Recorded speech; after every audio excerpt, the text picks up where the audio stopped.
In Philippians 2:9 through 11 that is above every other name or every name?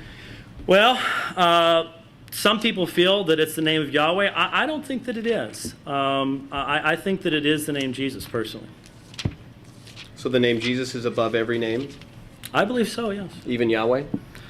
I believe that is how Yahweh has revealed himself, yes. So, but To it would have reject to be above Jesus- it because it's above every name. I believe so, yeah. So Jesus is the highest name in the universe, even above the Tetragrammaton.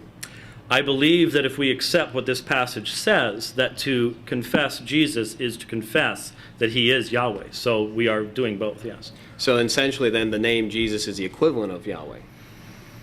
Only in the sense that it's accepting the incarnation of Yahweh, that Yahweh has become Emmanuel, God with us. Mm-hmm.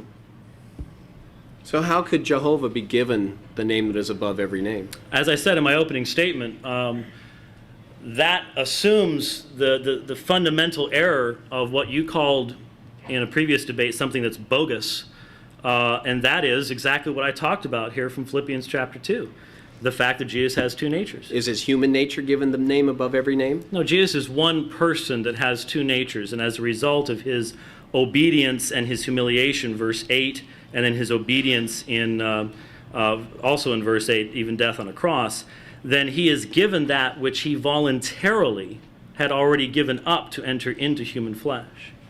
So if the so did he still possess this name in some sense while he was on earth?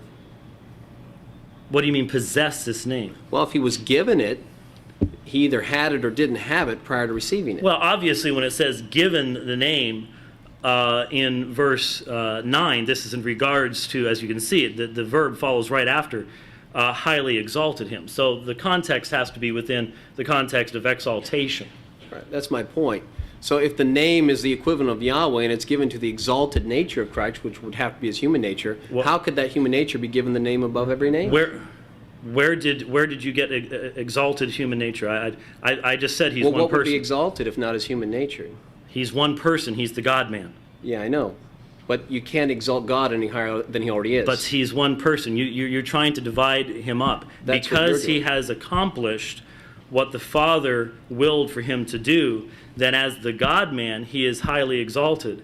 And so that the name of Jesus, every knee bows to the glory of God the Father. It is a joint fulfillment of Isaiah 45:23.